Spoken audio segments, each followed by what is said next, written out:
एक व्यक्ति ने मुझसे प्रश्न किया, बोले महाराज जी एक बात बताओ, आप कहते हैं कि कर्म फल नरक या स्वर्ग में जाकर के भोगना पड़ता है, अच्छा करोगे तो स्वर्ग जाओगे, बुरा करोगे तो नरक जाओगे।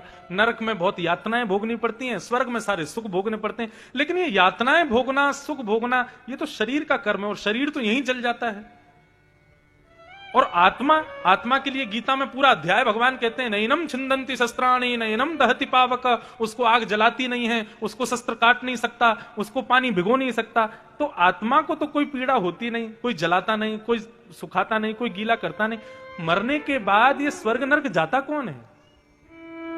क्योंकि यदि आप कहो कि आत्मा जाती है तो आत्मा को तो कोई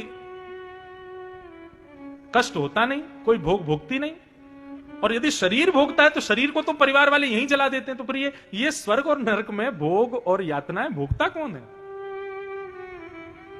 ये प्रश्न मेरे पास आया कथा में, मैंने कहा मैं कल बताऊंगा। रात में अपने गुरुजी को फोन लगाया, मैंने कहा गुरुजी मुझे इसका उत्तर दो।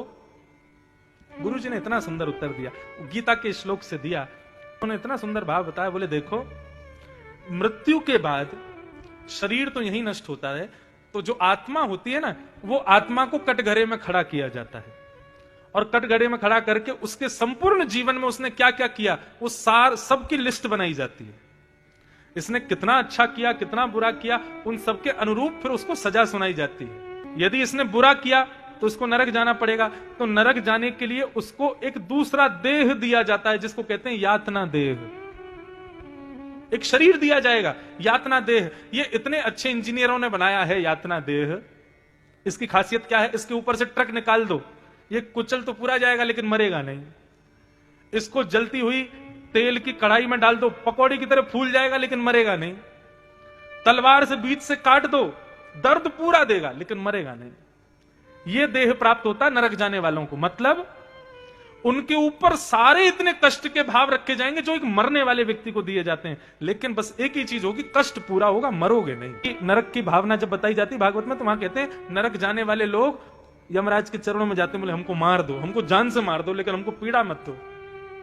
यमराज कहता ना बेटा, मरोगे नहीं तुम, अब तो तुम पीड़ा भोगो, जो जो तुमने किया सब भोगो, ले जाओ इसको तेल की कढ़ाई में उबाल दो, खूब पीड़ा मिलती है। और वही व्यक्ति जब अपने पापों को भोग लेता है तो उसके बचे हुए सुखों को भोगने के लिए उसको स्वर्ग भेजा जाता है। तो स्वर्ग जाते समय फिर उसको दूसरा देह मिलता है, उसको कहते हैं भोग देह। वो भोग देह कैसा होता है? कितना भी खा ले, कितना भी खा ले, जब तक उसका मन नहीं भरेगा तब तक उसका पेट भी नहीं भरेगा। कितना भी खा ले मोटा होगा नहीं, कितना भी कीचड़ में कूद जाए, कितना भी 10 दिन तक ना नहावे, उसके अंग से कभी दुर्गंध आएगी नहीं, उसके चेहरे पे कभी झुर्रियां नहीं पड़ेंगी, दाढ़ी मूंछ कभी आएगी नहीं, सदा उसकी जुल्फियां लहराती रहेंगी, सुंदर बना रहेगा।